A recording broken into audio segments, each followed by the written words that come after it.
बिस्मिल्लाहिर्रहमानिर्रहीम अस्सलाम वालेकुम। I am Afsha. Welcome to my channel cook and nook. आज मैं आपके साथ शेयर करूंगी बहुत ही हेल्दी सी रेसिपी। आज हम बनाएंगे मूंग दाल कड़ी पकौड़ा। बहुत ही यमी, बहुत ही टेस्टी बनके तैयार होती है। बेसन की कड़ी तो आपने खाई ही होगी और अक्सर बनाते ही रहते होंगे, लेकिन आज आप बनाइए मूंग की दाल की कड़ी पकौड़ा। मेरी रेसिपी से आपको बहुत ज़्यादा पसंद आएगी। बहुत ही यमी सी बन के तैयार होती है और झटपट बन जाती है, ज़्यादा टाइम भी नहीं लगता इसको बनाने में। तो चलिए इस मज़ेदार सी यमी सी मूंग दाल पकौड़ा कड़ी को बनाना स्टार्ट कर लेते हैं। तो यहाँ पर हमने ले लिए मूँग की दाल, जिसको हमने वॉश करके 3 घंटे के लिए सोक कर लिया था। तो ये अच्छे से फूल चुकी है और इसके अंदर बहुत अच्छा सा पानी भी एब्ज़ॉर्ब हो चुका है। तो अब हम इस दाल को पीस लेंगे ब्लेंडर में डाल के। हमने इसमें पानी का इस्तेमाल बिल्कुल भी नहीं किया, क्योंकि दाल में इतना पानी था वो सोक करके कि वो अच्छे से पिस गई है। और हमें बहुत ज़्यादा पतली नहीं पीसना है, बहुत ही हल्का सा दरदरा सी पीसनी है। हल्का सा इसमें दाना होना चाहिए। तो इसको हमने अच्छे से पीस लिया है।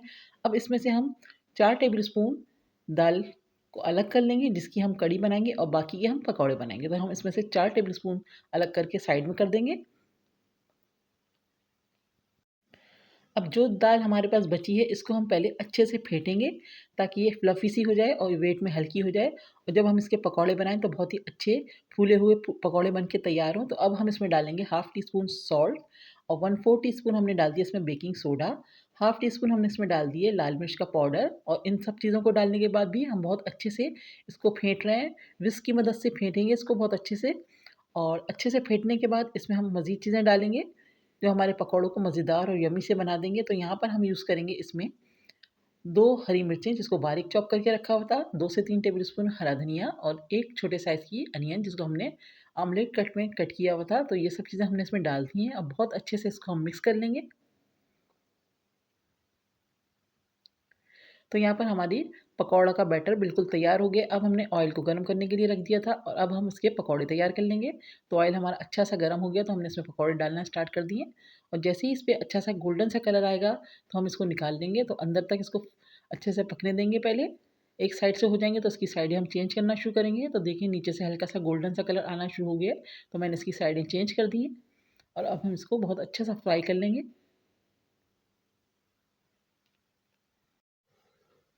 तो यहाँ पर हमारे ज़बरदस्त से पकौड़े तैयार हो रहे हैं और अच्छे से गोल्डन सा कलर भी आ चुका है। तो इसको हम इस स्टेज पर निकाल लेंगे। तो आप इसको इस तरह से भी खाएँगे तो बहुत ही मज़े के लगते हैं, क्रिस्पी से बन के तैयार होते हैं। तो इसी तरह हम सारे पकौड़े तैयार करके साइड में कर लेंगे। पकौड़े फ्राई करने के बाद अब आ जाते हैं हम अपनी कड़ी की तरफ। तो यहाँ पर हमने आधा किलो दही ले लिया था और इसमें हम डालेंगे 4 टेबल स्पून दाल, जो हमने अलग करके रखी हुई थी। तो अब दाल को डालने के बाद इसको हम अच्छे से फेंट लेंगे, ताकि हमारी जो कड़ी है बहुत अच्छी स्मूथ सी बन के तैयार हो। तो हम इसे अच्छे से विस्क की मदद से दही को दाल के साथ विस्क की मदद से अच्छे से फेंट रहे हैं। इसमें बिल्कुल भी लम्स नहीं रहना चाहिए दही में। तो देखिए यहाँ पर हमने बहुत अच्छे से फेंट लिया। अब हम इसमें डाल रहे हैं पानी। तो हमने 4 गिलास इसमें पानी ऐड कर दिए। तो पानी आप अपने हिसाब से डालिएगा, क्योंकि ये दाल पकने के बाद थिक होगी। तो हमने पानी इसमें तकरीबन 4 गिलास भर के डाल दिया। बाद में हमें ज़रूरत होगी तो और पानी भी इसमें डाल सकते हैं। अब हमने 3 टेबल स्पून ऑयल रख दिया था गर्म होने के लिए। उसमें हमने डाल दिया 1 टीस्पून ज़ीरा, 4 से 5 गोल मिर्चें, 1/4 टीस्पून हमने इसमें हींग डाली है और 1 टीस्पून चॉप गार्लिक डाला है। हल्के से इसको फ्राई होने देंगे। जैसे ही गार्लिक पे अच्छा सा गोल्डन सा कलर आएगा, तो हम इसमें आगे प्रोसेस करेंगे।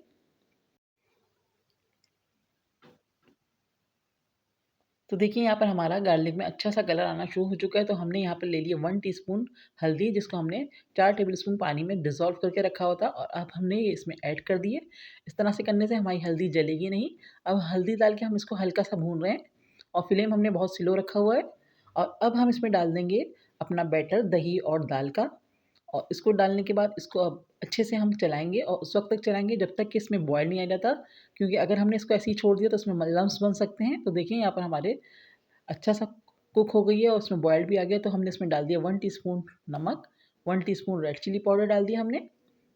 आप नमक और मिर्चें अपने टेस्ट के हिसाब से कम या ज़्यादा कर सकते हैं। अब हम इसको चला रहे हैं ताकि इसमें अच्छी सी बॉयल अच्छा सा आ जाए और ये नमक और मिर्चों के साथ भी अच्छे से कुक हो जाए। तो देखें यहाँ पर अच्छा सा बॉयल आ चुका है। अब हमने इसको कवर कर दिया, इसको हमने ज़रा सा खोल के रखा है। तो तकरीबन हमने आधा घंटा इसको पका लिया है। तो यहाँ पर हमारी कढ़ी अच्छे से तैयार हो रही है। अब हम इसमें डाल देंगे अपने पकौड़े, जो हमने तैयार करके रखे हुए थे। तो कढ़ी को हमेशा थोड़ा-सा खोल के पकाएँ, वरना ये उबल के बाहर आ सकती है। तो हमने इसमें डाल दिए पकौड़े। अब पकौड़े डाल के हम 1 से 2 मिनट तक इसको ऐसे ही इसके साथ कुक होने देंगे। अब हम इसमें डालने हैं हाफ़ टी स्पून गरम मसाला पाउडर, मिक्स करेंगे अच्छे से। तो यहाँ पर हमारी कढ़ी बिल्कुल तैयार हो गई। अब हम इसको करेंगे साइड में और इसका तड़का तैयार करते हैं। तो यहाँ पर हमने ले लिया तड़के के लिए 4 टेबलस्पून 4 से 5 टेबलस्पून हमने इसमें ऑयल लिया है। 1 टेबलस्पून हमने लिया है गार्लिक, जिसको हमने कट करके रखा हुआ था। कड़ी लीव्स लिए यानी कि कड़ी पत्ता ले लिए 8 से 15, और साथ ही इसमें हमने डाल दी गोल साबित मिर्चें 3 अदद। अब हम इसको जैसे ही इसमें हल्का सा कलर आना शुरू होगा तो हम इसमें 3 से 4 हरी मिर्चें लंबाई में कट करके डालेंगे तड़के में अपने। तो देखिए हल्का सा गोल्डन सा कलर आ रहा है तो हमने इसमें डाल दी हरी मिर्चें। 3 से 4 हरी मिर्चें हमने इसमें डाली हैं और अच्छा सा इसको गोल्डन होने देंगे। लहसुन को, हरी मिर्चों पे भी अच्छा सा कलर आ जाएगा, क्रिस्पी सी हो जाएंगी हरी मिर्चें। तो हम ये तड़का अपनी कढ़ी में डाल देंगे। तो देखिए यहाँ पर हमारा तड़का तैयार हो गया है। इसमें हम डाल रहे हैं हाफ़ टी स्पून कश्मीरी लाल मिर्चें, इससे कलर बहुत ज़बरदस्त आता है। अब ये तड़का हम अपनी कढ़ी में डाल देंगे। तो यहाँ पर हमारी ज़बरदस्त सी कढ़ी तैयार हो गई है। चावल के साथ सर्व कीजिए इसको, या फिर रोटी के साथ भी खाएँगे तो बहुत ही मज़े की लगेगी। बहुत ही यम्मी और सिंपल सी रेसिपी है, झटपट तैयार होने वाली रेसिपी है। तो इस रेसिपी को ज़रूर ट्राई कीजिएगा। वीडियो पसंद आए तो प्लीज़ लाइक एंड कमेंट्स करके अपना फीडबैक ज़रूर दीजिएगा। चैनल पे नए हैं तो प्लीज़ मेरे चैनल को सब्सक्राइब कर लीजिएगा। नेक्स्ट वीडियो के साथ जल्द आऊँगी, दुआओं में याद रखिएगा। अल्लाह हाफ़िज़।